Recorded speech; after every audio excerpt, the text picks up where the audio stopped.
Gotcha. Hey guys, this is Impact Hall of Famer Gail Kim, and you are watching the Countdown City WrestleCast.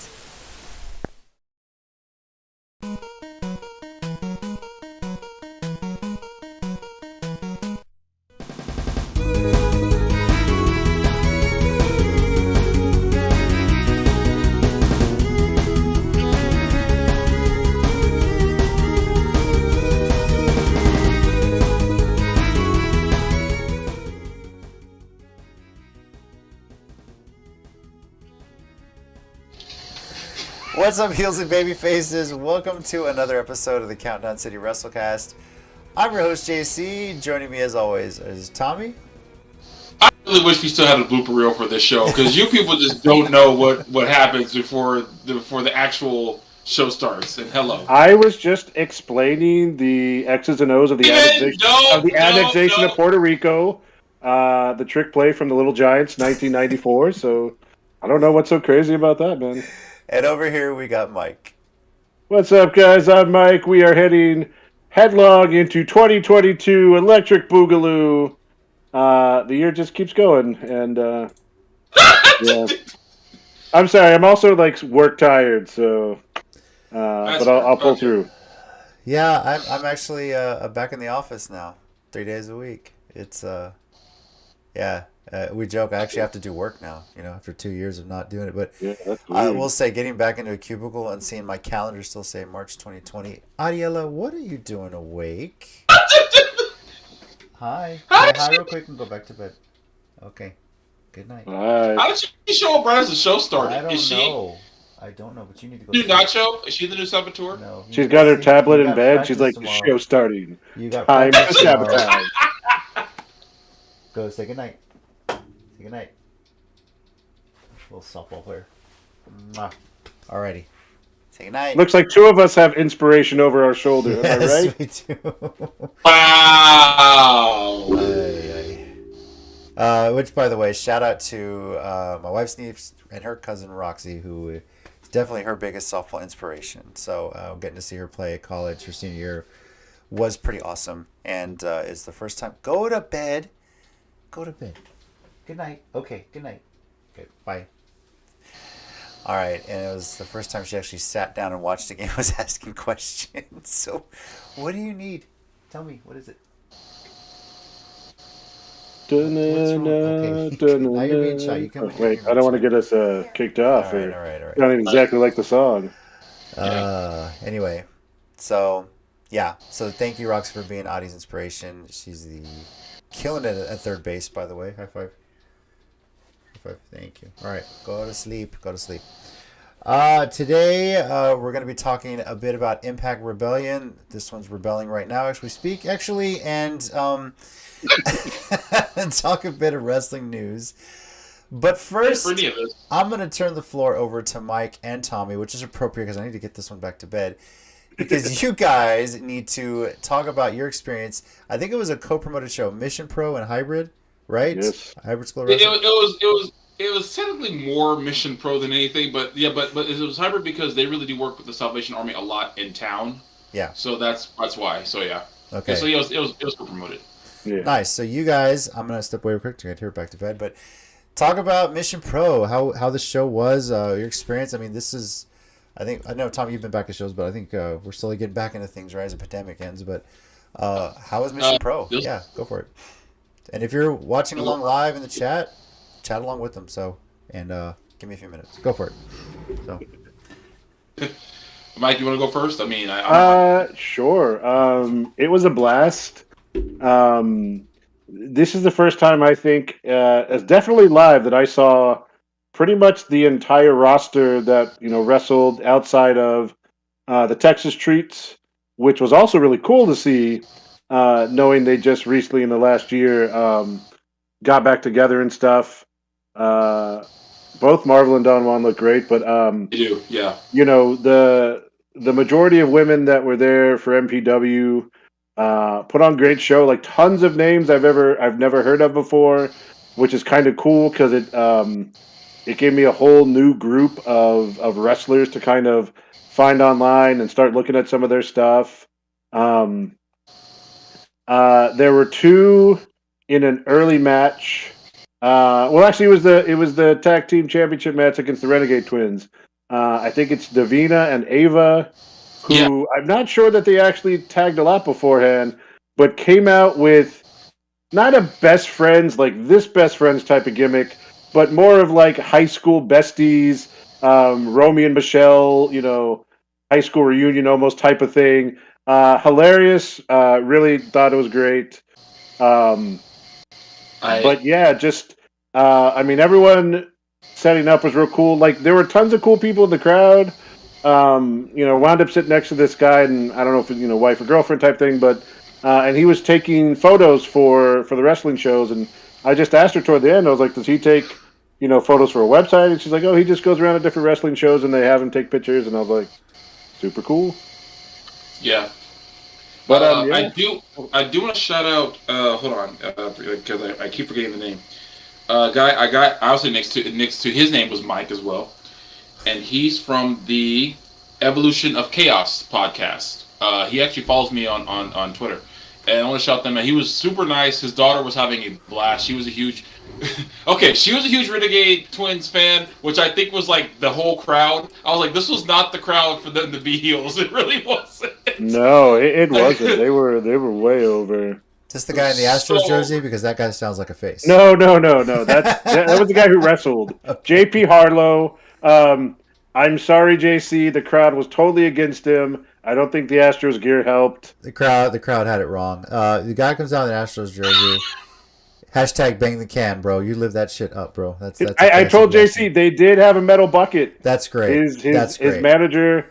Fully embrace that. One of my favorite Astros podcasts is actually Banging the Can. That's actually the name of the podcast, and it's so fucking great. He's all Houston sports, and I really religiously listen to him more where the Astros are playing. But yeah, he's pretty funny. So I just love that he named his podcast that. And the logo. What's funny about his match? Oh, go ahead. No, go ahead. Yeah, I was going to go ahead. I was going to say what's funny about his match was it was him, Ruby Reyes, and I forget the third person was in the match. Okay.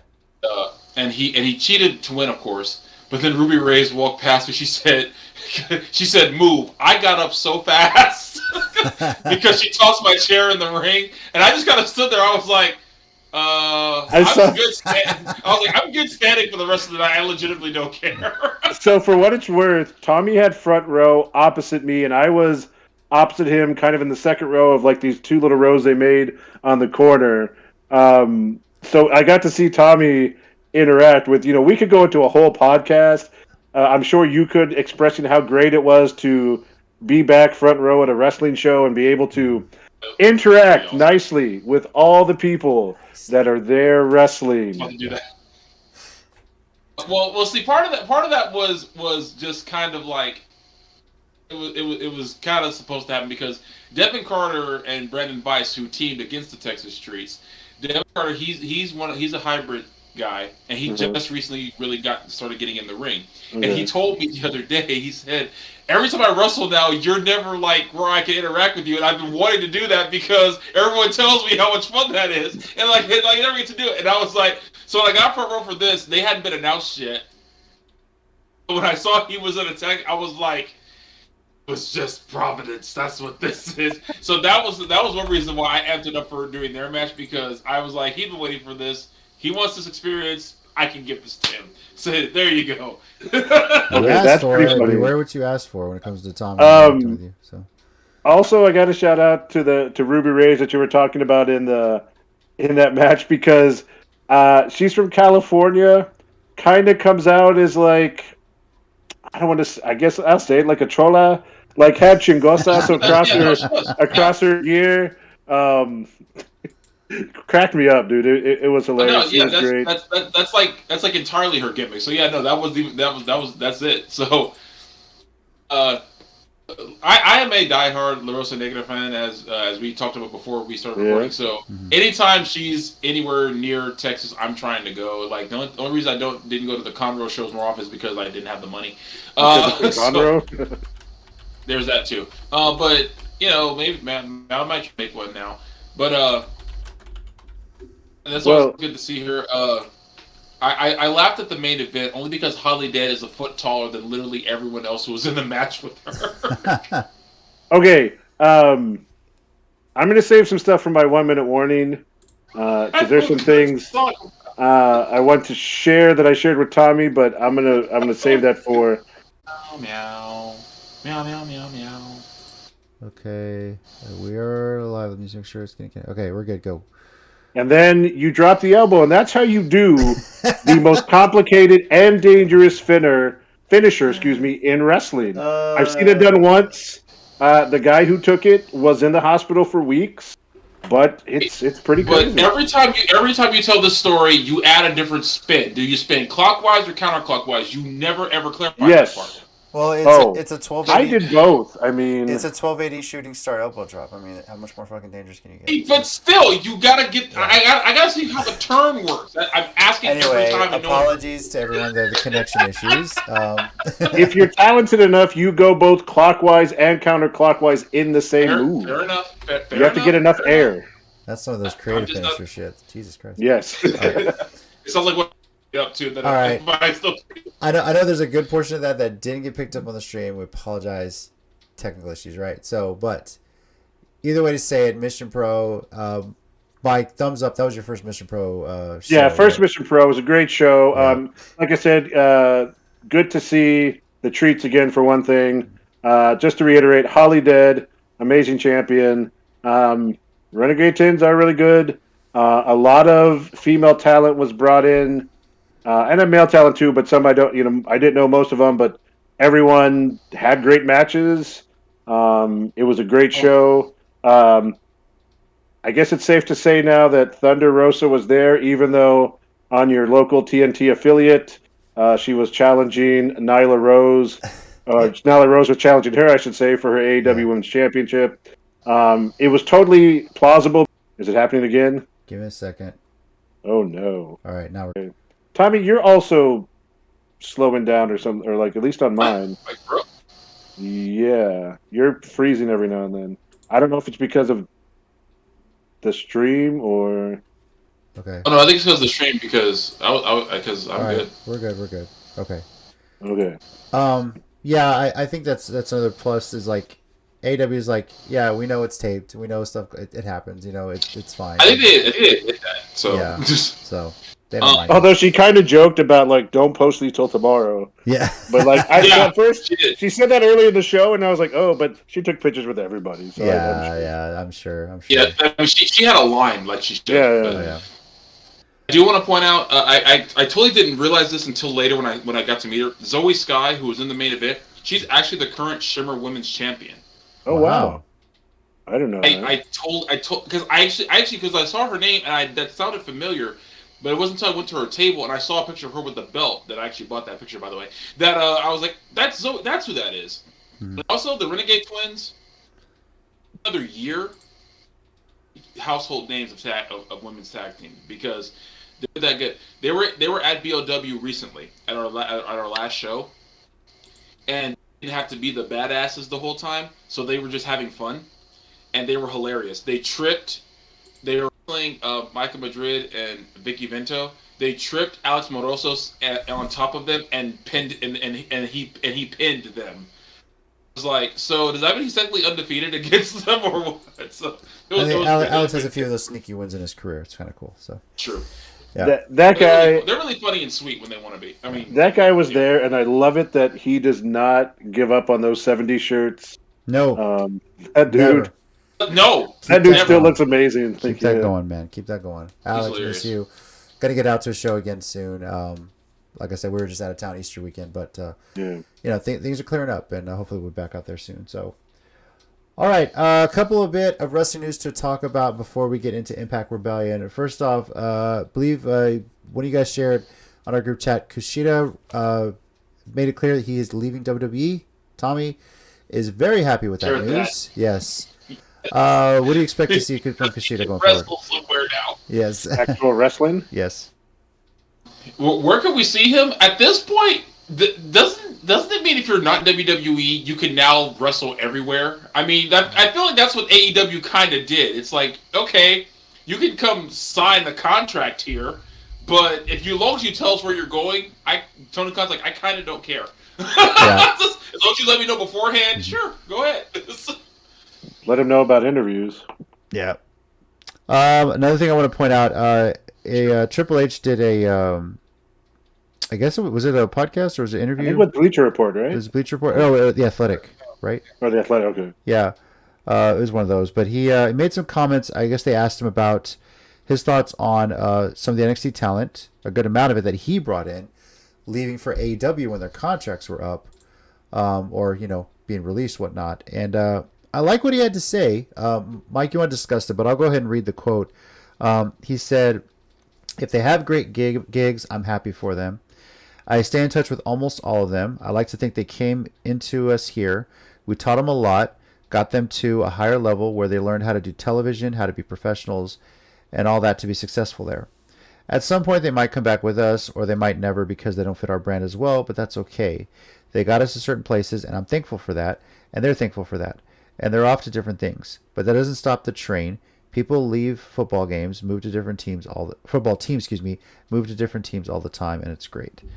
I think this is really a stark contrast to his NXT versus the NXT we have now. It's something obviously NXT back then for under him was always about developmental, was always real like that. But you start to think, maybe it wasn't just developmental for WWE, it was just developmental as a TV wrestler. Obviously when it started up, there wasn't a lot of TV competition for WWE outside of, say, Ring of Honor on some level, and Impact didn't have nowhere near the production quality WWE did.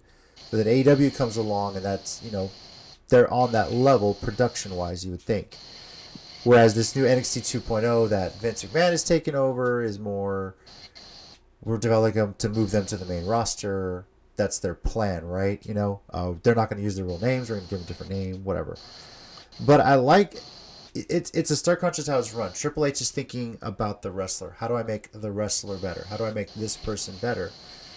And that's pretty cool. I admire that about him. He's okay with it. Your thoughts, guys?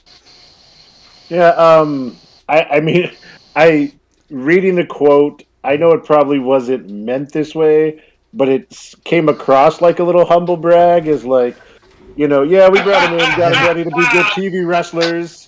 But and it's fine because I mean it's true. And like you said, a lot of them, even if they were in Impact for a while, had TV, but it's not the best production, and it hadn't been in previous years, especially before NXT got big. But yeah, like he understood that they were wrestling talent, not necessarily all WWE superstar like TV personalities. They did try to work with some, but I think he also allowed them as much as possible, like you said, to flourish as who they are. And I think Vince, especially when AEW started, realized, well, I'm not getting, because think about how many times we sat here and looked at an NXT guy going up to WWE, and they totally changed what they were in NXT, right? Because Vince has this WWE idea for main roster TV personalities, and I think Hunter realized that there was this underground, and it's bigger now, obviously, but they used to always joke about the internet nerds in their parents' basements who like this more wrestling-based, athletic type stuff, but he understood that, and that's kind of what he let it be for a while, and and it always sucked that Vince never cared about NXT storylines. And like Gargano and Ciampa were in the middle of a blood feud, and Vince was like, "Oh, we're gonna bring him to Raw and make him a tag team," and you're just like, "Oh, that's cool." I mean, they're just killing each other on each other's show. Yeah, they actually trying to murder each other on NXT. Whatever, Yeah. So that's frustrating. But you're right. I'm glad Triple H always understood what he wanted for it. It sucks that it also looks fishy that he got sick and had the health scare. And then they basically took it away from him and rebranded and restructured it. I mean, again, if you like it now, that's cool. I've heard good things about parts of it. I don't watch it very regularly. Some of the characters are way over the top for me, but some get a little outlandish too. And I like, we've whenever it's funny now when we hear that there's some certain talents are signed with WWE. A part of us worries, But a part of us starts to think, okay, there's something to work on. Like Roxy, for example, signs with WWE, but what's the one knock we've always had on her? Her promo skills. That's something she needs to develop, and she's going to get that there now. Whatever name they're going to give her, I know right now she's also going to get a new name. It's Roxanne Perez, which, by the way, is not her real name. It's not even her real last name. It's different what her real last name is, which I think is great. But from what we've heard, some other stories, what her name potentially could be, dear God, I hope not. Because you're just, come on, please. But I think I'm hoping to see from her is her develop her promo skills, how to work a mic, how to talk, how to promo, talk to the television audience, which she hasn't gotten much experience with. Whether or not she'll get a main roster call up, I know that's her dream and I hope so, but even if that doesn't work out, there's other avenues where she can take what she learned and apply that, which is really cool. Tommy, your thoughts on Triple H's words? If there's anything different you want to say. Yeah, I think it's cool of him to be the bigger man in this case because he could easily be petty. It's easy to be petty, and wrestling is petty on all sides. I'm not just going to say it's AEW, it's everyone can be. But, I think he's legitimately happy for the guys like Cole, like O'Reilly and Fish and Moa Joe, because he really tried to help get them over in NXT. Maybe that's why Vince doesn't want to use their real names too. Is like, okay, they made it big here. Now they're still using those names elsewhere, and so. Yeah, but see, for Vince... Sorry, go ahead, Mike. I'm sorry, I just updated something, and apparently Roxanne, we're just talking about her, debuted on 2.0 tonight and picked up a shock win over one of the members of Toxic Attraction. So there you go. Oh, nice. Oh, okay. Just opened up Twitter to refresh and see what anything was going on, and that's going on. So there you go. I hope they prove me wrong. And here I thought she was going to wind up being called like Selena Shakira Lopez. There's still time. Okay, that's main roster. Yeah, let's be honest here. There's plenty of time for that. I may watch NXT just to see her say it feels right now a lot like Impact. When it was bad, I was only watching just because the knockouts segments are great. I may watch to see where her career goes, but if they go all freaking stereotypical races, put her in a mask, make her speak Spanish, go on main roster, I'm like, come on. So. Ludwig Kaiser. Gunther. Did we go on? Ludwig Kaiser physically made me angry, by the way. Oh, by the way, speaking of new names, Raul Mendoza from Fantasma del Legado, Cruz del Toro. Serious? That's his new name. All right, Tommy's about to leave the show at this point. I think he's pretty pissed off. I can just tell.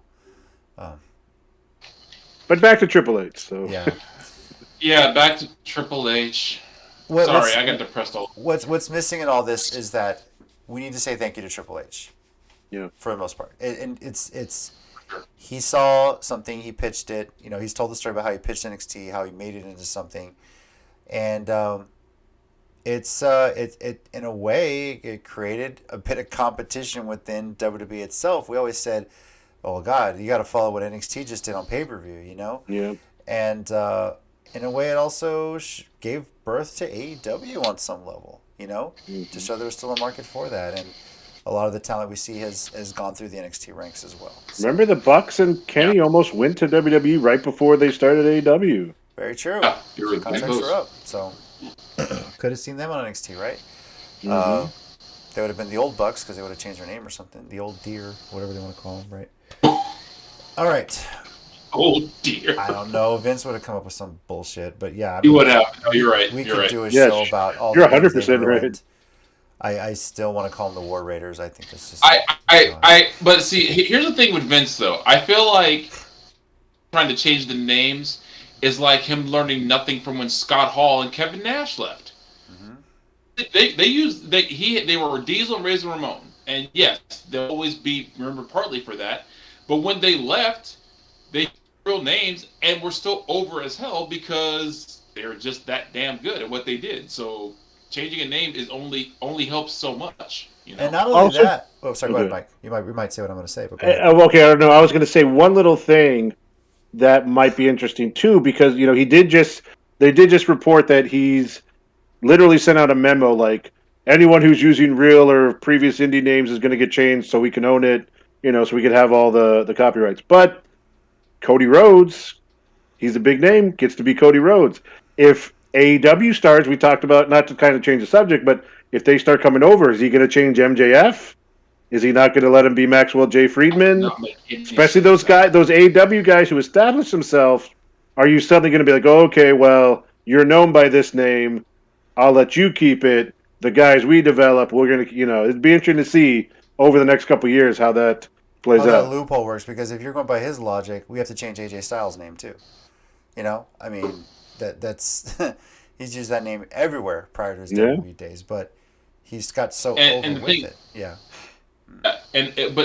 See, I feel like there are exceptions to that rule, like MJF. There's no way you'd sign him. I mean, I agree. Yeah, change his name because first of all, he'll be immediately recognizable, like right away. There's no chance of you bringing in MJF. And his first feud will be the Miz too. But go ahead. Want that to happen? That's the difference. It's like, and I'm over here like, I kind of want him to go because I want literally that to happen. Yeah. Who knows? Honestly, I don't know if we'll see it in our lifetime. It may be something when they're both old, retired, working in indie promotion, and they book finally MJF versus The Miz, right? Mike Mizanian versus. Hey! I think he owns his own copyright on The Miz, because he was. I hope so. That'd be cool. He was selling Miz merch long before he made it to WWE. That's true. I forgot about that. Can you imagine if we're like in our 50s and 60s and like Oliver's still running RCW and he brings them both in for like a meet and greet signing and they like start fighting. They're just flicking each other off from across the room and shit like that. From across the room. Yeah. Also, if you want to bring 60-year-old Maurice with you, I'm cool with that too. At that point, throw that out there. I have no doubt she'll still be fine at 60. I I'm agree. I'm just positive. Age. I swear to God, she doesn't age. That's how I feel about La Rosa Negra, which is why I'm still a fan to this day. So I became a fan too last weekend. Right. I don't know why it's that funny. Yeah. Can't wait till the next show. I'm going to try and make it out. All right. I've heard another good things about Mission Pro, so I'm looking forward to that. So, let's get into Impact Rebellion. I believe this is their second actual pay-per-view of the year. Their first one was in January, and they've been doing Impact Plus shows. So, was it Sacrifice first or Hard to Kill? My Sacrifice. Yeah, thank you. Hard to Kill, yeah. Sacrifice Under Siege. Those are all like Impact Plus shows. But this one, they're back on the pay-per-view. Back on the road with this one, and a pretty full card. I know I sent you guys an agenda, but right before we started the show, they announced they added one more match, and this one's actually going to be on the pre-show. So there's going to be 2 pre-show matches and 7 on the main card. So the storylines of this have been great. I know for sure there's one that is of high interest between Mike and Tommy, and there's not even title on the line. There's just pride for that one. But let's kind of go through this now. The pre-show, I'm going to note this right now, is going to be available on Impact Plus. It's going to be on YouTube as well for free. You can check that out also through Fight TV. We'll give you all the information at the end of this. But 2 title matches on the pre-show. The first is the X Division Championship. Trey Miguel defending against Ace Austin and Speedball Mike Bailey. Tommy, we're going to start with you. Damn it! I knew you were going to pick me first. Shit. I know you love Trey Miguel. I know you're trying to keep your wife away from Ace Austin. I'm not sure your feelings about Mike Bailey. That's kind of a new name here, but where are you going with this one? Actually, I know a ton about Mike Bailey because he was in PWG for the longest time, and actually he's just recently been able to come back to the States. He's from the UK and he had some visa issues, so he couldn't come back to the States for a while, and he finally got cleared. He's also he aged to Beta Scott. Yeah. Nice. Okay. Yeah. So I'm a huge fan of his, which makes this hard. I'm picking Trey Miguel cautiously. Mm-hmm. I'm for the record, I am not at all confident in this pick. I would be perfectly honest. X Division 3-way. You never know what's going to happen, right? So I mean, exactly. Yeah. I'm not at all confident that the title would not change hands. and then immediately go back to Trey Miguel at their very next Impact taping. I'm picking Trey cautiously, and this is not a confident pick. Just putting that out there. All right. And if you're watching with us live or if you're watching us afterward, feel free to comment with your predictions as well as we go through this. Mike, where are you going? Who's walking out here with the X Division Championship? For the exact reason that he's with Veda Scott, and she's super cool. I'm going to go with Speedball Mike Bailey. Mm-hmm. Also, I don't remember if it was the WrestleMania weekend or the exact next weekend. He also had a match with Suzuki because she was tweeting and they were both tweeting about it. So, he also had a showdown with Suzuki recently. So, he actually is really impressive. Like, he's one of those kind of pulls out a lot of highlights. He does, for sure. Type things. And, I could be wrong, but I'm just going to go for it. So. You know what I just thought about? I have a theory that Suzuki is working his way through American young boys, killing them because he killed all the ones in Japan. He's like, well, no more young boys in Japan to kill. I'll go to America. Seems legitimate to me. It sounds like you guys are really thinking that Mike Bailey's going to do a lot to kind of steal some of the really showcase what he can do in this match. And honestly, if the way you're describing him, I don't know if I'm too familiar with him, but I feel like if him and Trey Miguel are just going off, one of them's going to hit a big finisher. Ace Austin's going to throw him out and steal the pin. So I'm going with Ace Austin to get a win here. All right. We all got one going. We all got one here. Yeah, very interesting. Now, the match that was just added to the pre-show for the Knockouts Tag Team Championship, the Influence is defending against the Inspiration. Mike, I'm pretty sure I know where you're going. Yeah, I think you would consider me under the influence if I didn't choose the Inspiration. And I'm not under their influence. I'm under the inspiration. I'm inspired. I'm inspiration. All right. That was the silliest thing. All Makes me laugh. Tommy, what about you? Well, I'm just going to go Inspiration too. I'm going to back Mike on this one. Honestly, Impact, if you don't, you got to be joking me. I'm making a clean sweep. I want the Inspiration getting this back. Nothing on the Influence, but this is their titles, and I feel like the Inspiration are. I don't know if they just took it off because of the issues they had with the COVID thing or what, but give me the Inspiration here and give me a long title run with the tag team titles. I think it'd be great. So, all right, on to the main card matches here. Jonathan Gresham versus Eddie Edwards. Gut feeling on this one. I am actually gonna go with Gresham on this one, and partly because he still holds the Ring of Honor Championship, and I think you really kind of need to protect that. I know Ring of Honor is owned by AEW, so I don't know if they can actually bring the title belts onto Impact. I don't see why not, but obviously I don't see with Tony Khan having an issue with it. But I think you have to protect the fact that he's still Ring of Honor's champion and have him get the win. Mike, where are you going with this one? Same. I feel like Jonathan Gresham's someone who's going to be on a roll for a little bit. So yeah, same. And you, Tommy? Yeah, Gresham. I feel like he can bring the belt. I mean, because they do all this cross promotion Impact all the time anyway. Yeah. And I guess if Tony technically owns ROH, I mean, he's technically a Tony Khan guy. Gresham is, so yeah. Contracts are weird now. So yeah, I don't know if Gresham's fully under contract with Ring of Honor AEW, but I guess that was the wrong word. But just now. the likeness of the belts. But I'm sure Tony Khan has no issue. He's just a fan. It's great. Yeah. Now. Oh, real quick. That picture you see of Tony Khan with Samoa Joe at Supercard of Honor. I was there. That dude is legitimately like that. He was so hyped. I was like, dude, I thought we were excited. This guy booked all this shit. Yeah. And I think he's happier than we are. Well, even the night we were at the Coliseum, he seemed like that when he went and tried to bring Thunder Rosa back out for another encore cheer. Yeah, you could just tell. I really do think, like, while he's not the perfect booker or the perfect guy or anything like that, I really do think he's just legitimately trying to help out pro wrestling. So yeah, I think that's why he gets the benefit of the doubt a lot of the time with me, because like it feels like he's legitimately just trying to make everything better. You know? He's an owner that fans can relate to. We share that excitement. Fans can never really relate to Vince McMahon. We never could relate to Dixie Carter. Obviously we're not to Anthem. It's a corporation, right? maybe on some level, Todd Sinclair. He was real nice on the phone when you're calling asking about tickets and stuff.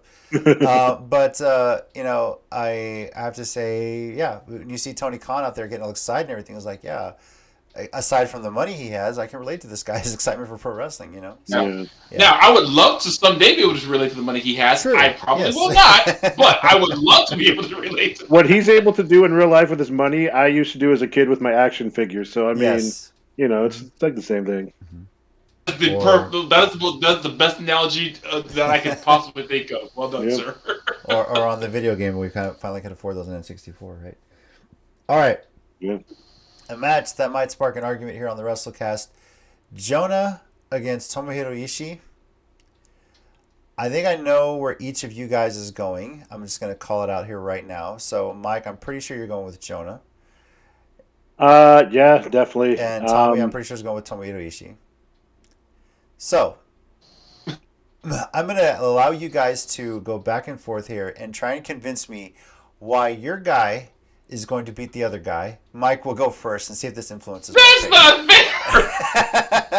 fair. I mean, honestly, my thing is simply that he is signed to Impact. Mm-hmm. He kind of is going on a little monster run. He just finished off PCO in a hardcore match. I don't choose him in any way disrespectful to Ishii. Mm-hmm. That guy is. I mean, you know what kind of talent he is. This is even though he's kind of short. This is still two big, sweaty men slapping meat because Ishii is built. He is built like a compact rock. No pun intended to Jonah, but it's just really because he's an Impact, and I think they're trying to build him up as kind of a monster top guy. So. All right, Tommy, your turn. Okay, I literally just thought about this, but I actually have a feeling. I don't feel like that it's Ishii, and I refuse to bet against him, especially because I met him once, and also because he's legitimately terrifying at all times during his life. He just recently beat Suzuki at Windy City Riot. Also has a victory over Eddie Edwards during WrestleMania weekend at Impact. He's going to be Jonah because I honestly have a feeling that they might want him to win the Impact World title at some point. The only reason I say that is because Revolution Pro and in the UK did this thing a while back where Suzuki and Ishii traded their world title back and forth for like a year. Mm-hmm. So I have a feeling that with Suzuki and Ishii, I won't say it toward the end. I won't say they're at the end of their career because I feel they can both go for a few more years. But I feel like that they're slowing it down because like they don't have anything else left to prove. I mean, it's like you say Minoru Suzuki, unless you're JDNY on Twitter, that guy's an idiot. When you say Minoru Suzuki, you're like, oh no, someone will die, which is what I said when Barrett Brown wrestled. I was like, yay, Barrett Brown! Oh no, I'm gonna lose a friend because he's gonna get killed. But but same with Ishii. It's like that name in pro wrestling is like, oh no, that's gonna be a fight. So, like, also, it's like he's at this point in his career where he can do whatever he wants now because he's got that legendary status. He's not trying to prove himself. It's everyone who has to prove themselves to him. So I feel like they might want him because I remember when first came to Ring of Honor back in like 2004 or 5, he was on like this monster tear, and he was going to be Ring of Honor World Champion. Now Bryan Danielson did beat him, but I'm still holding out hope. Like now that once he heals up and Ring of Honor is owned by someone who cares about it, that maybe I can finally see my dream come true and Kenta can win the ROH World Title. I've wanted that since 2005. I'm not even remotely joking. I will book the story myself and present to Tony Khan if he just makes that happen. I'd do it. So. All right. When is the G1 again? By the way, Tommy. Coming in, it's July. Starts in July. July. Okay. I based on what you guys are telling me, that thought just popped in my head. Consider this Jonah's tryout match, and I think New Japan's gonna have some eyes on this, and so I'm gonna put Jonah getting a win, and potentially this leads to him getting an invite to go do the G1, especially with Jeff Cobb. So yeah. Sure, but also with all due respect to New Japan, if you think you need to give him a tryout match, you're kind of dumb. Just gonna I know. say it. I don't think they need to, but maybe this is like a storyline. I'm just kidding. This is like a storyline kind of thing.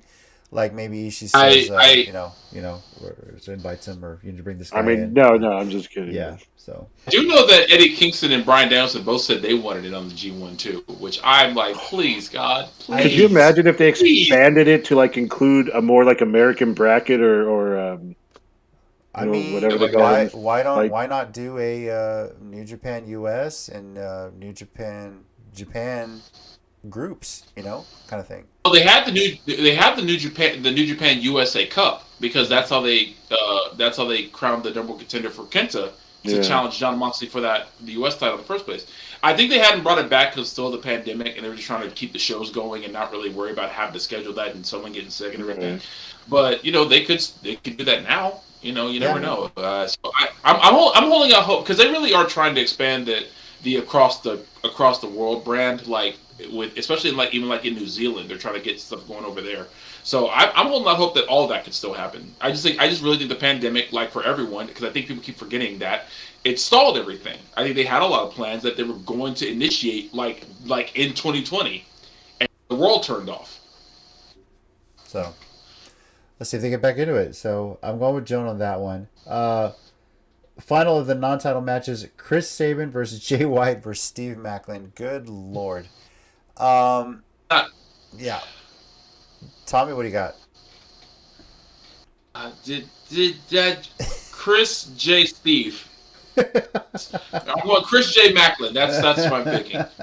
You don't see him. He's Bacon's cousin. Chris J. Macklin. He's Bacon's cousin. Yeah. They were a tag team once upon a time. I'll go Jay White. I don't know. All right. I'm as confident in this pick as I was in the X Division pick because any guy could win it. Chris Sabin is a veteran, and he's actually the veteran of this match. Holy crap! Oh my God, that's how old we are. Chris Sabin is the veteran of this match. Yep. Mike, what about you? I think I'm going to go with JY too. Just because he's got his new kind of Bullet Club faction, unless God shows up to interfere and kind of bleed over that storyline, which would be cool. I think they're focusing more on the Japan guys right now because I Yeah. know Tama wants the openweight belt from Evil. Thank God. Right. Mm-hmm. So yeah, but otherwise, I'm gonna go with Jay. Like they are all really good, but I think he would be the one to take the victory here. Yeah, they've really hyped up Switchblade since he got there to Impact. They've still kept that going, so I'm going to go with Jay White here. You talked about someone priming themselves to be in line for a title shot. Jay White is working that way, and I really think, especially for the outcome of the main event, he should be next in line, especially if he wins this match. I mean, whatever he's working up. So, all right, on to the title matches. The AAA Reina de Reinas Championship. Deonna Purrazzo defending against Taya Valkyrie. Both wrestlers actually do have a lot of ties to this championship, obviously with Deonna holding it, and I believe Taya is a previous champion, previous title holder of this championship as well. Yeah, I'm pretty yes. sure AAA, Yeah. right? Yeah. So, I forget when she had it though, but yeah, she used to have it. she did have it, I think, before Impact days, and obviously before she went to WWE for, well, however brief that was, right?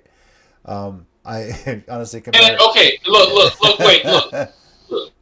I'm not even trying to make a joke out of this. I'm dead serious when I say this. I forgot she was there. Yeah. Like I legitimately, I'm not even trying to she was there. No, I legitimately forgot she was ever there. It complete until you brought it up just now. I was like, what was she doing? Why was she has been wrestling for a while? And I completely forgot that's where she was. It slipped my mind. It's that not meme even kidding. gif of that baby running into the room, making a weird face, and running back out. That's really, in a nutshell, describes her WWE run as Frankie Monet. So, Oh God! Speaking of memes, you just made me think of Triple H walking back into NXT of that community picture of Childish Gambino walking in with the pizza and the whole room's on fire. yeah. That's what you just made me I think mean, that's why he had to retire. He's like, I'm getting too old. He pulled a Danny Glover. I'm too old for this shit. Yeah. Yep. Hollywood TD there. Good evening, gentlemen. We'll catch up on the replay till now. Hope all is well with y'all. Had family business to take care of. All good. Hope all is going well. We're talking Impact Rebellion right now. We're on Deonna Purrazzo versus Taya Valkyrie. So I'll go first on this one, and I'm actually going to say Taya Valkyrie. Her first match back in Impact, I believe Deanna does she still hold the ROH Women's Championship? Yeah, so she does. Yeah. Remember that Mercedes won the Interim. interim, so they could That's have right. that match. Yeah. Yeah, so I think Taya, she was big in Mexico, so I really think Yeah. she's going to win the championship here. Be also defending it in Mexico and in Impact, and Deanna's going to be focusing a lot on Impact and Ring of Honor, especially with that big match coming up against Mercedes Martinez. Mike, do you agree with that one? Yeah, actually, I was actually leaning the same way on this. Mm-hmm. I mean, Deanna's been on a pretty good run. She's had the 2 titles, but like you said, uh, I know Taya has those deep connections back to AAA with her character, so I think it makes it better for her to take the title back and go back and be on a regular basis there in AAA. And like you said, now that ROH is kind of rebranding under this AEW thing, and Deanna's an Impact. It allows her to stay here and kind of focus on those 2 parts of it because we don't really know how ROH is going to have shows and matches and what that's going to start looking like. So Still to be determined, right? yeah, it seems like it. Tommy, what about you? I was gonna go Taya as well. I feel like I feel like Deanna's already getting into what I just said about Ishii Suzuki about being legendary status. I feel like Deanna's kind of there. It's like, yeah, she really doesn't have that much to prove. It's like that when she loses a match, it's like that's okay. She still is going down as one of the best women's wrestlers in the world. It doesn't really matter anymore. Yeah. So yeah, I mean, Taya, well, those ties, and I just checked. She actually had her first reign with the AAA Women's Belt was for 945 days. I think I read. Okay. Wow. Holy crap! So yeah, I think she's got a. Yeah, I think that's it's just over almost. Well, maybe almost closer to 3. 2+, but yeah. Yep. Very cool. Oh, it's over 2 for sure. It's almost Yeah, it's almost like 2.5, I think. Right. So yeah, I'm gonna go with who did I say? Taya. Taya. Same for Hollywood there, also going Taya. All right. Now, Impact Tag Team Championship. This is an 8-team elimination challenge, and all we know at this point is that Violent by Design is in it, and there's 7 other teams to be determined. No idea who they are. They haven't announced anyone yet for that, so we're not. I choose TBA Team 7. I don't think we're gonna make a formal pick on this. But does anybody have any guesses on? Oh, okay. What if we surprises? guess this? I was What's going that? to say, do Violent Design keep the belts or lose them? Ooh. Okay. There's one team that I think it could be surprised and take the titles from them, and I think this would be crazy if it happened. And that would be the Briscoes. RK Bro? Oh. Yeah. They're my second pick, but no, Yes. the Briscoes that They're on their list, but I think the Briscoes would be a shock if they showed up and took the titles, like they're the last team to enter or something. Because it is elimination. I assume it's like a gauntlet. I assume it's a gauntlet, right? Because Yeah, that's what I I don't was know. thinking too. I don't know how else you would do that. Yeah. So That's Unless, a good and I mean, surely it's not like a battle royal type thing. I don't know. I'm actually going to though. I would venture them to lose them. I Okay. think there's going to be a team show up to take them. all right. Uh, Go ahead, Tommy. I think they're losing as well, but I would love it if it were the Briscoes, man. That would just make me so happy, so they could finally be somewhere else. I mean, because they're the Briscoes. I legitimately like them as people as well because they were super nice when I met them. So it's just Yeah, Hollywood seems to think God or the Briscoes would be a potential champion. God, that'll be hilarious. Yeah. Because that'll make them like have like they've won like champion tag belts like literally everywhere they've been so far. Yeah, they've New Japan obviously, they've won the Ring of Honor ones. Haven't won Impact yet, obviously, and then of course they haven't been in WWE yet. So, yeah. Oh, what if we got God versus the Briscoes? That would be fun. Oh my God, there's so much to book there.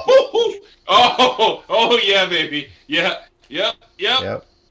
Midnight. Yep. We'll see. All right. Knockouts World Championship. Tasha Steelz against Rosemary. I think I know where Tommy's going here, so I'm gonna let him pick first, but go for it. I can't not do this. I gotta pick Rosemary. I don't have. Steels, I love you. I legitimately do, but I can't go against. I can't against Decay. I refuse. So. Mike, which way are you going on this one? I'm gonna go with Tasha Steelz. I think it's you got a new champion. I think it's gonna give her some time with the belt. Rosemary, obviously a great challenger. We know what she's capable of, and I think it just makes you look stronger when you beat her. So You know what I thought about? Oh, sorry, JC. Yeah, I'm going to say Tasha Steelz. Again, new champion. Hollywood there, he says, my heart wants Rosemary. So I'm not sure if he's picking Rosemary or he's going to go Tasha, but he's got to. So, You know what? keep talking, guys. I'm gonna turn my camera off for just a second. go for it. Y'all keep talking. All right, go ahead, Tommy. I find it interesting because I feel like people like Rosemary, because Rosemary to me has the same effect like that, like Undertaker had, and Kane, or even even in a weird way, kind of like MJF has now. That they're so over as with their characters right now that a title win just adds to the grandeur, but they don't need it to get over. You know. Right. I still want to write the B horror movie starring Rosemary and Jessica Havoc. That is completely cheesy but totally awesome. Like I feel like that's still a movie that someone should write. I volunteer as tribute. Especially if that means I get to hang out with them for several days. Yes, I have ulterior motives in this. Which multiverse universe is this in? This is still the same one where Jessica Havoc's my ex-wife. But look, we're still friends. We worked things out. It just didn't last. But I still write. She's still super supportive of me. I'm still super supportive of her. We're still friends. This That's is good to hear. this is Bizarro Tommy apparently, so he's got a. This is the fantasy I choose to live in. Let me have this. All right, and a main event that, dare I say, is probably the hardest match to pick the entire night. Oh my God, this is tough.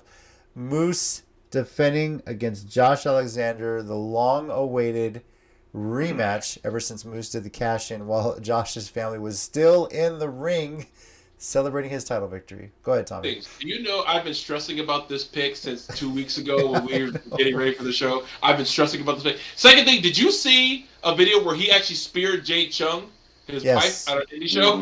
Yes. It's like, to use a phrase I've never said before, but I'll use it now.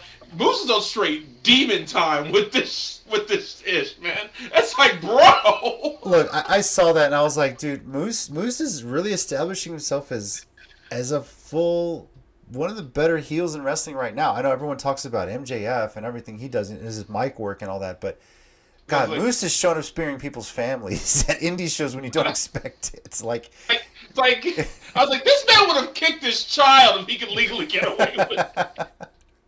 I mean, if you teach the kid to take a bump, I mean, no, I'm just Young Bucks did it. Young Bucks did it. I feel like he could, though. Yeah. Hollywood said hanging out with Rosemary and Sue Young was so much fun. Yeah, I can see why. Yeah, we know you got to hang out with him. I'm not jealous at all. Shut up, Hollywood. Was it Hollywood, you got disconnected from our stream. What happened? Tommy, what'd you do? What'd you do, Tommy? Yeah, it was when they were here a couple years ago for the first April Shenanigans show that we did, and she was still doing Undead Bride. Rosemary was here, and he got to hang out with them. The lucky son of a. Lucky. Anyway, I love talking to Sue Young. She seems cool. Yeah. She's actually super sweet. Yeah. She really is. All right, Moose, Josh Alexander. I wouldn't be surprised if he just flip a coin, but Mike, where are you going with this one here? I might have to, dude. So as far as I know, and as far as I've seen, this is a regular match. Yes. Just a regular one-on-one match. Verify it right now. Unless something changes on Thursday. True. This is just a singles match right now. And Rebellion's a pay-per-view, and I get that. But I don't think that Josh Alexander walks away with his belt. I guess since I technically have to pick a winner, I guess I'll pick Moose by Shenanigans. Although I can see himself getting himself DQ'd or something. I think you got to finish this feud because of where it started and what's happened. At your big pay-per-view, in a big stipulation match. Be it a cage, be it a last man standing.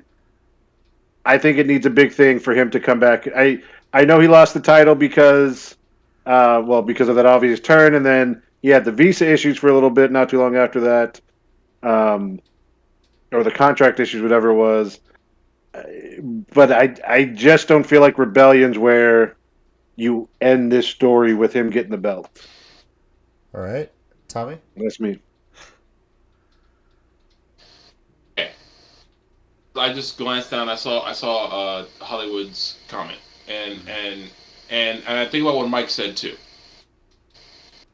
Here's what I'm thinking. I'm picking Josh to win it. I don't see this as the end of the feud. I see Josh winning to get the win back, and everything. See it going further because he'll want to hurt him more and everything like that. And I feel like Moose will keep pushing it. Maybe not actually hit his kid, like do one of the things where the camera runs backstage and the kid's like crying on the floor or something like that, or knocked out on the floor. Hey, LAX ran over a child a couple years ago when Kingston and all. It's been done in Impact. I'm just saying. I mean, fair enough, but I feel like this will carry over until like at least Slammiversary, or you never know because you never know who at this point. Like I said. Impact and Rocky Romero are the two things that could absolutely save pro wrestling, and I still firmly believe that. So I feel like Josh could win it, and like the lights could go out, and I don't know, Malachi Black could shut up. I don't know. I'm not saying he will, but I'm just throwing out names out there because weirder stuff has happened the past 2 years of pro wrestling than that. Because so it's entirely possible at this point. So. I think he's going to win it, and then there might be some shenanigans, but we'll see. But I'm going with Josh Alexander. Okay, I have one of two scenarios playing out, and both of them have Josh Alexander winning or getting a W in this case. One is where Tommy says Josh Alexander gets a bit of a redemption, gets a win. The storyline's not over. I fully expect whatever happens, these two guys to be tormenting each other, and it finally coming to a head at Slammiversary. Yeah. Full on. I think if Josh Alexander actually does win the title, Moose is going to be pushing the envelope. What can he do to torture Josh until he agrees to give him a final title shot at Slammiversary? Or Moose finds a way to get himself DQ'd or counted out where Josh will technically win but not win the title. Obviously, we don't know if they add a stipulation on Thursday on Impact.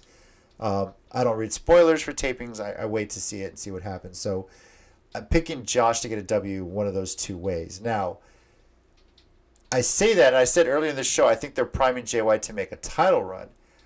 I fully expect whoever is champion coming out of Slammiversary, they're going to be setting that up to forever them defending the title against Jay White at Bound for Glory. That is Impact's huge WrestleMania level show, if you will. So, but Slammiversary, I think it is appropriately enough. It's in the middle of summer. I don't think they'll probably announce at this pay-per-view where they plan to actually have it because they haven't yet. And winner, whether it's Moose or Josh Alexander walking out with a title, it's not over. And like you said, Mike, it's got to be a big finish to this feud. And Slammiversary seems to be the right spot. So, especially if they happen to possibly do it in Canada. Yeah. Which is a real possibility because things are starting to open back up. That is Josh Alexander's home. Why not? So. God, DeMore still books them. So. Hollywood, I see your comment, and I agree with you for the most part that you don't bring him back just to lose, but he doesn't necessarily have to take the title away. Also, when you have the man attack him in front of his wife and kid in the ring, and you attack the wife, they push the envelope. So maybe you do. Just throwing it out there. I could be wrong, and I'd be happy if Josh wanted it in general. I just think it's not yet. I mean, remember how happy we were when he did win it, and we were all excited. We were like, "This was such a great feud." It came in, people wondered what was going to happen when Ethan Page left and everything. Right. And then that shocker of a turn is like, whoa, like it's just a complete 180. Like no one saw it coming. So, well, I'll be excited definitely if he wins the title, and what kind of run they have with this would be pretty amazing. So, now, as far as how to watch Impact Rebellion. It is this Saturday. Yes, a Saturday pay-per-view, April 23rd, 7 p.m. Central Time. The pre-show starts at 6:30. The pre-show you can watch for free on Impact Plus or on YouTube, the Impact YouTube channel, so check that out.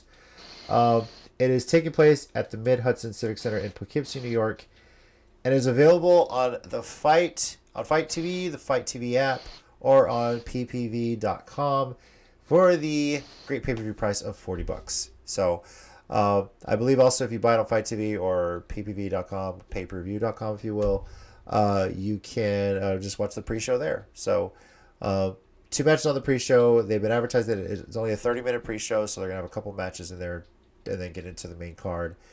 Stay tuned to Impact, though, this Thursday on Access TV and also on the Impact Twitch channel to see what else may possibly be added or if they add any stipulations to any of these title matches. Let's be honest with you. They always tend to do that, right? So looking forward to it. I think it's going to be a fun show, a fun pay-per-view. So, all right. With that, TD says, I'll be ring-announcing PPW and Kingsville. We'll have to catch it on the flip side. Yeah, definitely. Cool. Nice. You doing that? Enjoy that trip. And, yeah, you watch it on Fight TV. You can buy it and just own it forever. That's kind of why I like the Fight TV setup, too. So, all right. With that, we'll move into our 1-minute warning segment here. Mike, you teased that you had something for us. So what you got? I've been waiting for this. So, So again, I just want to say MPW was an amazing show. I got to meet the Renegade Twins, which, if you've noticed, pretty much anytime AEW is coming through Texas, they're getting matches. And in fact, again, I need a little time to remember which one's which, but one of them faced, like I said, Ruby Soho on Rampage in the opening round, and in that match, they pulled a little switcheroo twin magic in the match, and that's fine. They're the Renegade Twins. Well, we go to MPW, and I get to meet them, and they're super cool, super nice, but they don't actually look identical, and so I don't want to criticize AEW refereeing, and maybe you were distracted. And I mean, they dress similar and they have similar looks, but I feel like you should be able to tell them apart. Just like Axe and Smash used to have completely different face paint, and maybe not that drastic. But I do want to say they're really talented. Like Tommy said earlier, I fully expect them in another year to be regulars. In fact, I think they're kind of in that. I've heard tales about the contracts of AEW where a lot of those people that show up a lot on Dark and Dark Elevation kind of have like a tier 1 contract, almost like a developmental type deal, where they're going to keep doing those shows to hopefully eventually get on. Speaking of tiers, though, and the Renegade Twins and people they hang out with, this was my first time at NPW, so a lot of this talent I wasn't familiar with. There is someone who the Renegade Twins came out with for the championship match, which was a young woman by the name of Jazmin Allure, who apparently was trained at the Big Dogs or somewhere here in Texas. Dog Pound. I think she was trained. The Dog Pound, yeah. So she's very young. And Tommy and her seem to be having disagreements throughout her time there. First of all, Tommy delayed the main event by about 30 seconds. Oh, I did that a little bit. She would not stop arguing with him at ringside.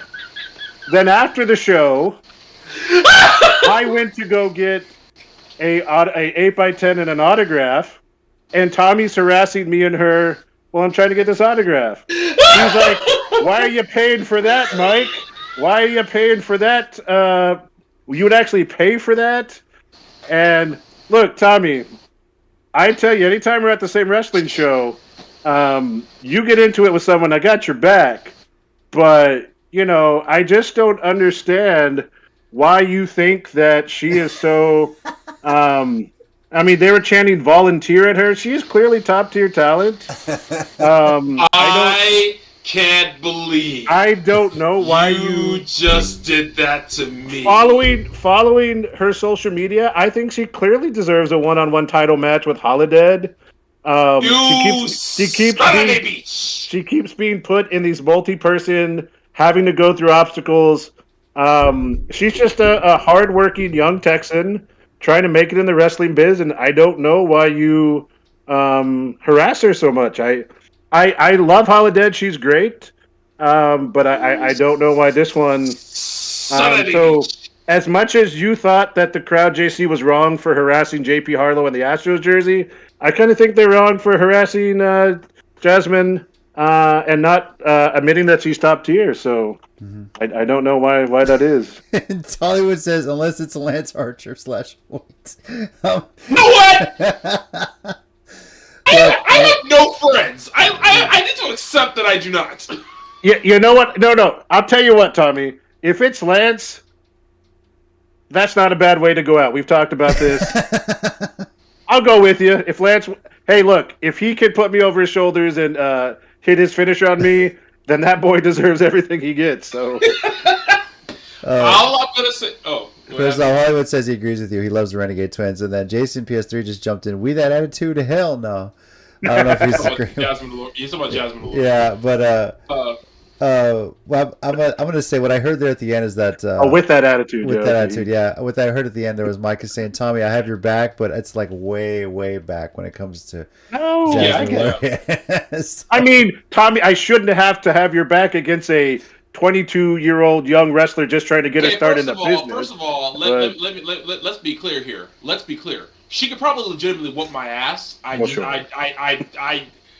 don't have the ego people probably think that I do as a guy. I fully admit she could probably whoop my ass, but I know my place. Ringside harassing people. There you go. I don't touch nobody. Yeah, because the one time you did get in a ring. Okay, if you tell the story one more time, I bring up my Shipper DVD. I swear to God. I'm not going to bring it up, but I'm just going to say. Wait. Then JC's going to have to go wake up Tina so we can talk about managing. No. All I'm going to say, if you were at RCW in the old church hall, you know what I'm talking about. I said I was sorry. No, I mean, yeah, you say white men can't jump. All right, Tommy. Wow. So I proved that that's a correct statement. Tommy, what is your 1 minute warning? I can't have one anymore. I was like, you going to try to follow that? No, I'm not. You know what? I'm good. I'm gonna skip this week. I might do something on my channel later where Mike isn't there. But Mike came with some signs, bro. That was epic. I was like, where the freak did he do that? I was like, okay, you know what? That's okay. All right, look, I'm not going to take a full minute. I won't even stop the countdown, but all I'm going to say is I've been checking on TikTok a little bit. And speaking of young 20-somethings harassing Tommy, this isn't the first time that's happened. Careful where we go here. I'm going with a certain Angel Blue,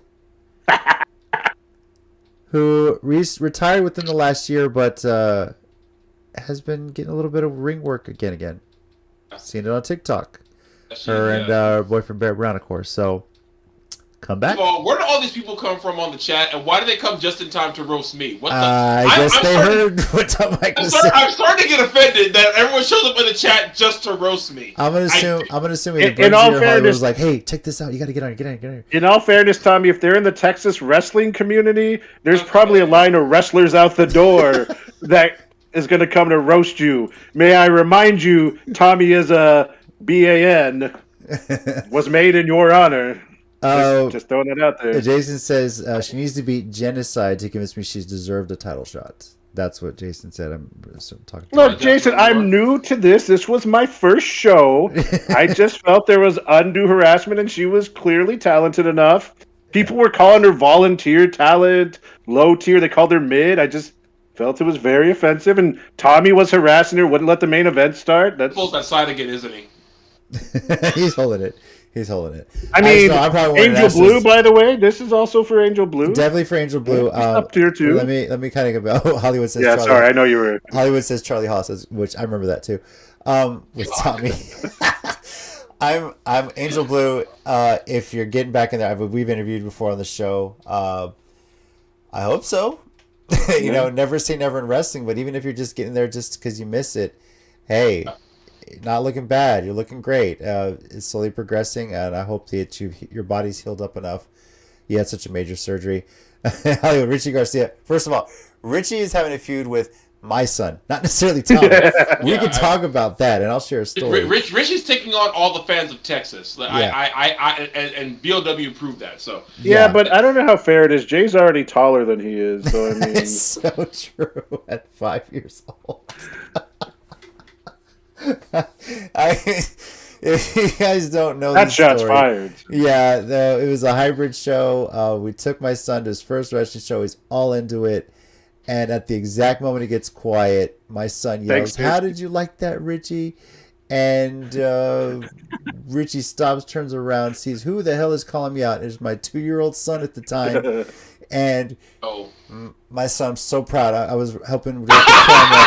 He's just staring back at him, not backing down. But after the show, Richie says, "You gonna take my belt?" He looks at my son. I said, "Mm-hmm." And definitely couldn't got us that night, man. He was, and steady Richie versus Santa. He was at that show too. He knows what we're talking about. Later on, we have a little replica WWE title belt. My son's holding it, and he's like, "This is my belt, not Richie's." This was like a month after the show, and he remembered that at home. So it's so great.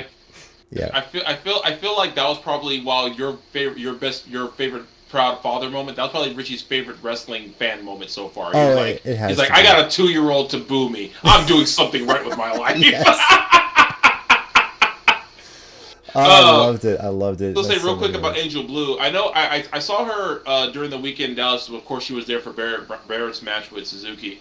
And we talked for a while. At the time, I don't know if she went. I know she did say she missed it a bit. So I don't know if maybe she talked to someone in between that time and she can. I don't even know because I know she's been doing a lot of like workout stuff with this company. So, she's doing a lot of CrossFit mostly, yeah. So CrossFit, yeah. Mm-hmm. So maybe but because the funny part was we talked about that. We were like, "Oh, I missed that when it was us." So I was like, "Yeah, it's that." Well, maybe she's making a comeback just to torment you. Yeah, but the funny part was we were legitimately sad. We thought about it. We were like, "Oh. Those were fun times." I was like, it legitimately hurt me. I was like, yeah, those are really fun times. I mean, when she comes back, it's going to be her with Lance as her heater. So, I mean, he did train her, so, If she shows up and it has to be Lance, I'm just like, this is just going to be this is the day I actually died, isn't it? This is like how it was supposed to end. Like, there was no other choice, was there? Yeah. Like a Highlander, there can be only one. Yeah, seriously! Anyway, TD says I have connections. We can make that happen. I believe it. Son of a snitch! I think he's talking more about Richie versus my son, but we'll see. I'm down for either one. Yes, why forget you? That's the last time. I got your back. Remember, yes. But it's like way back. So. Like you can do it, Tommy. You're outside of the parking lot. I can't run. I can't run very fast, so you better do this around me, buddy. So. Mm-hmm. All right, anyone? Bernsey says, I never roast Tommy. Not yet. Thank you, Bernsey. I appreciate it. Bernsey has my back. Thank you, Bernsey. Oh, my gosh. Real for real. Anyway, Angel Blue, yes, love seeing you in the ring. Keep at it. And maybe we'll see you back in the ring. Because I miss seeing you in the ring, too. And me too. Tina and I have always been so proud of your career, where you've come from, things you've been through. And I always hoped the fact that, I never saw your last match. I know you didn't know at the time it was your last match with injuries and everything. So I would love to see you get back in there. Anything can happen, right? Yeah, even if it is for a last match. Yeah. And even if it is for a last match, I would love to see it. So, love you, girl. Yeah. As for us, thank you everyone for joining us. Wait. What? Did Tommy technically do a 1-minute warning? He said he didn't have one. I don't know this week. He couldn't follow you. Yeah, I couldn't follow what you said because call me out 8 weeks from Thursday. Anyway, I said you weren't right. I just said you called me out. Fair enough. We'll be back next week to recap Impact Rebellion and see where it's going from there. And then I think it's another week before WWE has another show, right? So yeah, whatever, right? So the WrestleMania euphoria died real quick, so it's kind of a shame, isn't it? Really, because it died off a high. It died so fast, so fast. Yeah, it's a shame. Yeah, so As for us, yeah, we'll recap Impact Rebellion. So if you're gonna check it out, I do highly recommend it. Again, let me put the details up again so you guys can see it. This Saturday, April 23rd, Fight TV, 7 p.m. Central Time, $40. Also on ppv.com. That's payperview.com. Check it out. It's gonna be a great show. And let us know your thoughts as well, and we'll share some. You can tweet at us at ccg_WrestleCast right under Tommy there. And we'll be back next week to talk all about it, what we like, dislike about the show, and where the storylines go from there. Did things plan out as we predicted? Is the Moose Josh Alexander thing going to be done after this weekend? We don't think so. RK Bros show up and take the titles from Violent by Design. Yeah. Inquiring minds want to know, right? So, yeah. All right, over here we got Tommy. Thanks, guys. We got Mike. Thanks, guys. It's good to get to each other. And I'm JC. Let me check if there's any last commentary. And as always, heels and baby faces, remember, pro wrestling is real. People are fake. Enjoy Rebellion. We'll see you next week. Adios, Gunther.